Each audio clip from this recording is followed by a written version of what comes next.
Hey, missed Thursday's show? Here's the recap, presented by Honda.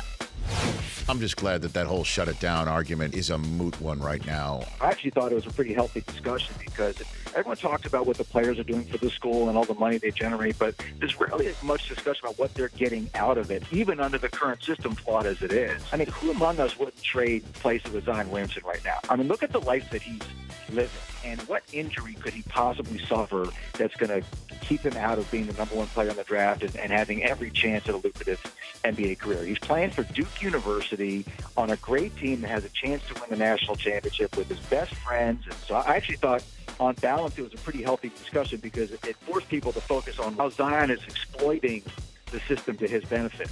Devin Bush, where does that speech relate to the speech you heard prior to the Central Florida game when a specific member of the Michigan alumni base came back and spoke to your team? You know, when Brady walked into the locker room, you know, he was just like, everybody watches Michigan. You know, everybody that came through here, they root for Michigan, they cut on Michigan, and they follow Michigan forever. I don't blame you for bringing up Brady's name, but I was the one who spoke the week before Brady. You did. You definitely did. I was just so mesmerized by Brady. We all are, Devin. We all are. Understandable. It's totally understandable. I should have brought my name up. I deserve that. Yeah, you spoke to us at practice. I remember that.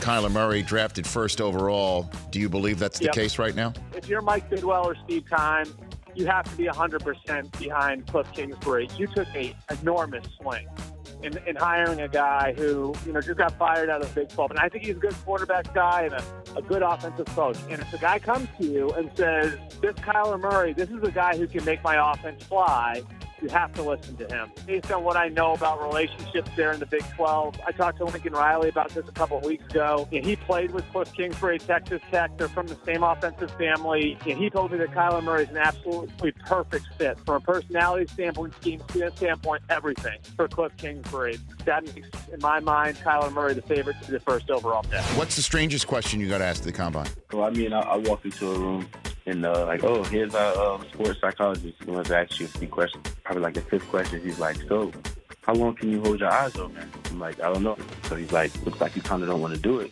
I'm like, I ain't never show that, but all right. So he's like, ready, set, go. I keep my eyes open. The whole time I'm thinking, I'm like, why am I holding my eyes open in a football meeting? Like, we're supposed to be looking at football. We're over here staring at me, keeping my eyes open. I blink. And then I'm like, dang, I tried. And he was like, oh, that wasn't so good. You want to try again? I'm like, nah, I don't.